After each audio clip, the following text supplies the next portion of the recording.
क्योंकि मैं बिहार से बिलोंग करता हूँ। जब मैं 5th क्लास में था तब मैं दिल्ली आया, तो उस टाइम हमारी घर की हालत बहुत ख़राब थी।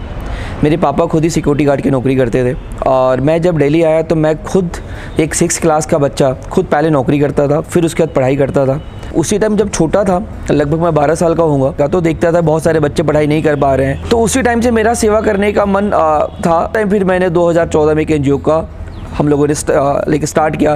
सबसे पहली बात मैं सेवा या NGO के द्वारा जो मैं करना चाहता हूँ, इसलिए भी कि बहुत सारे बच्चों को मैंने देखा है कबाड़ी बिनते हुए और उनको कूड़ा बिनते हुए, एक छोटे छोटे होटल में काम करते हुए। तो मैं सोचता हूँ कि यार उनको बचपना कैसे दिया जाए। तो इसी वजह से देख के मैं कोशिश करता हूँ कि मेरे आसपास अगर कोई भी बच्चा अगर कबाड़ी बिनता हुआ या ऐसे भीख मांगता हुआ अगर मिल जाए तो मैं उनका बचपना जाने नहीं दूँ। इसलिए मैं ये रेगुलर चाहता हूँ कि इन बच्चों को सपोर्ट मिले, उनको एजुकेशन मिले, उनको स्पोर्ट्स मिले और कम से कम उनका बचपन उनसे कोई नहीं छीने। तो यही कोशिश है मेरी।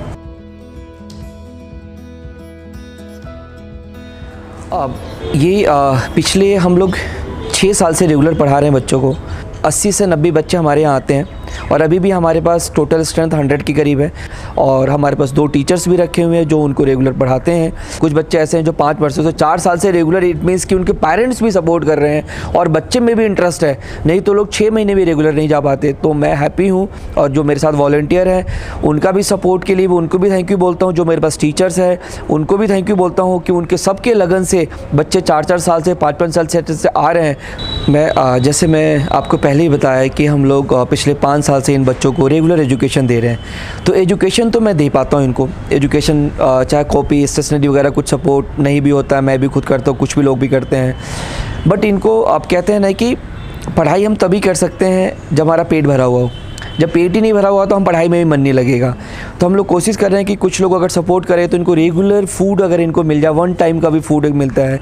कि मैं यही देख रहा हूँ कि कुछ फूड्स के बहाने भी ये लोग आते हैं पढ़ने। जब 1 टाइम का खाना मिलेगा तो उनका स्वास्थ्य भी ठीक रहेगा, जब स्वास्थ्य ठीक रहेगा तो उनका पढ़ाई में मन भी लगेगा। और तो मैं सभी लोगों से रिक्वेस्ट भी करूँगा कि आप अपना बर्थडे हो या अपना मैरिज एनिवर्सरी हो, ऐसे अगर आकर यहाँ बच्चों के साथ मनाते हैं तो इनको 1 टाइम का फूड भी अगर मिलता है तो हमारे लिए बेटर है कि फूड भी उतना ही ज़रूरत है जिन बच्चों के लिए एजुकेशन ज़रूरत है। उसके साथ साथ हम लोग यहाँ पे एकेडमी चलाते हैं, क्रिकेट एकेडमी चलाता हूँ जो पिछले 3 साल से।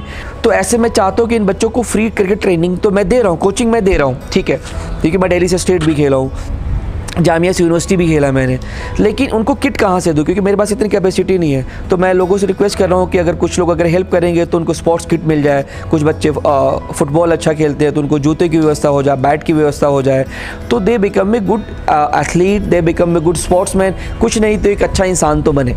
तो मैं चाहता हूँ कि लोग सपोर्ट करें। फूड, स्पोर्ट्स और एजुकेशन मटेरियल मेरे को जो रेगुलर चाहिए होता है, कॉपी, पेंसिल, बोर्ड्स, अगर ये भी सपोर्ट करें तो इन बच्चों के लिए रेगुलर हमारे सहायता हो जाएगी।